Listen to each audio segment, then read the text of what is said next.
வாங்கங்க தீபாவளி பலகாரத்தில் 7ஆவதாக காரா பூந்தி எப்படி பண்ணலான்னு பார்க்கலாம். நான் 2 கப் அளவு கடலை மாவு எடுத்திருக்கேங்க.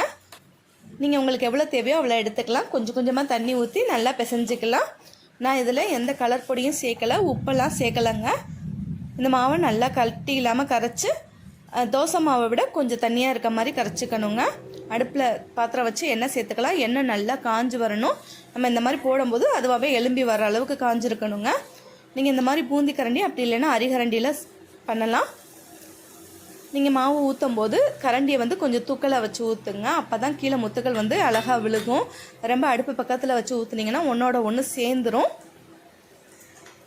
அடிக்கடி இந்த மாதிரி கலந்து விட்டுக்கிட்டே இருங்க. நல்லா அது பொரிஞ்சு வரணும். போட்டதுமே உடனே எடுத்துடாதீங்க. பாருங்கள், எண்ணெயெல்லாம் சலசலப்பு நல்லா அடங்கினதுக்கப்புறம் நல்லா எடுத்துகிட்டு எண்ணெயை வடிச்சிட்டு எடுத்து வச்சுக்கலாம்.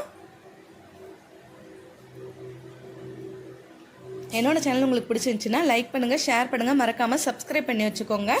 நான் ஒரு கையளவு பூண்டை எடுத்து தோலோடு நச்சிட்டு இதே எண்ணெயில் நல்லா பொரித்து எடுத்துக்கலாங்க. பூண்டு நல்லா பொரிஞ்சு வரணும். அப்போ தான் பச்சை வாசனை இருக்காது. ஒரு கைப்பிடி அளவு கருவேப்பிலை நமக்கு எவ்வளவு தேவையோ அவ்வளவு சேர்த்துக்கலாங்க. நல்லா பொரிஞ்சு வரணுங்க. அப்போ தான் சாப்பிடும்போது மொறுமொறுன்னு இருக்கும். இந்த மாதிரி ஒரு அகலமான பாத்திரத்தில் எடுத்துக்கோங்க. 1/2 ஸ்பூன் அளவு மிளகாய்த்தூள், 1/2 ஸ்பூன் அளவு உப்புத்தூள் சேர்த்து நல்லா குலுக்கி விட்டுடலாம். நீங்கள் குழந்தைங்களுக்கு கொடுக்குறதா இருந்தால் நீங்கள் காரம் வேணான்னு நினச்சிங்கன்னா உப்பு போட்டுட்டு ஒரு தடவை கலந்துட்டு கொஞ்சம் தனியாக எடுத்து வச்சுருங்க. அதுக்கப்புறமா மிளகாய்த்தூள் சேர்த்துக்கலாம். இந்த மாதிரி கரண்டி போட்டு கிண்டாதீங்க. அது உடஞ்சி போயிடும்.